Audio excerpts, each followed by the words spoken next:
everybody, sit down and keep your eyes glued to that screen because today I have an extra special treat for you. The movie that I'm talking about today, not a good movie by conventional standards. A lot of the movies that I've talked about have a lot going for them, and I would not hesitate to say that most of them are at least passable. The movie I'm talking about today, total, utter garbage, and I love it. It is Anthropophagus, also known as the Grim Reaper, our first Italian horror movie.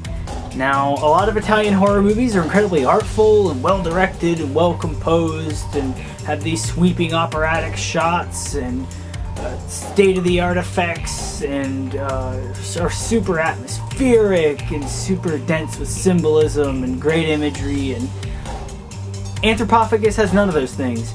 This movie exists to shock you and to disturb you and to generally be kind of unpleasant to sit through. I mean, let's look at the box art. Yeah. This sums it up. The plot concerns a group of tourists, essentially blank slates. They don't really have any defining traits or personalities, going to this island near Greece, and everyone's gone. There's nobody on the island. They're being hunted by a crazy pasty-faced guy who wants to kill them and eat them. There's sort of an explanation for how he came to be this way. It doesn't make any sense. A lot of the stuff in this movie doesn't make any sense. They go to this island, it's completely abandoned. There's one guy eating and killing people, and do you mean to tell me that he ate and killed everybody on the entire island? That the police couldn't stop him? Spoiler alert, I mean, they'd kill him at the end of the movie, and they do it pretty simply. So I don't know how anyone couldn't have not stopped him by now.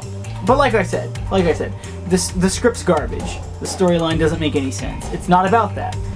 This movie was coming off the heels of like Friday the 13th and Halloween, and it was okay to have a killer character that existed for no reason other than to exist and kill people. And this movie's riding on the whole kind of slasher bandwagon. You know, the director, Joe D'Amato, is he's workmanlike in his movies. He directed hundreds and hundreds of movies, horror movies, action movies, a lot of pornographic material. I guess the mentality that he brought into his pornographic, from his pornographic work, carries over in Anthropophagus. He underlies what your audience is here for. In a pornographic movie, you're there for titillation. In a horror movie, you're there to be shocked and appalled and freaked out.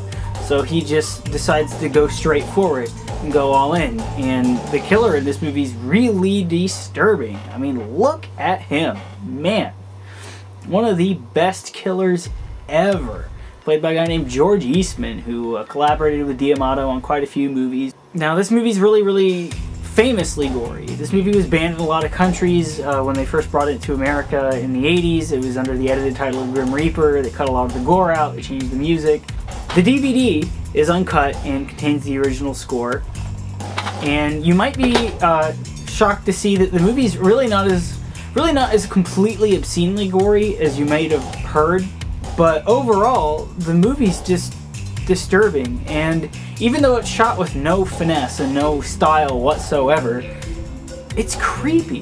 The shots of them walking around the abandoned city are creepy, and there's an awesome scene with a blind girl where he's in the room with her, and she can't see him, but she can smell him because he smells like blood. And I mean, it's kind of a long build-up before he shows up, and before they're in any real danger. But once he does, it's just really effective.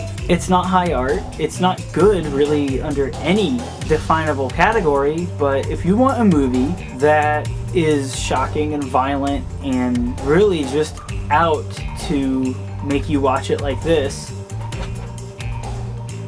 Anthropophagus is an excellent choice. Go buy it on DVD. Go show it to your grandma. Don't get mad at me after you do that, because you really shouldn't have shown this movie to your grandma.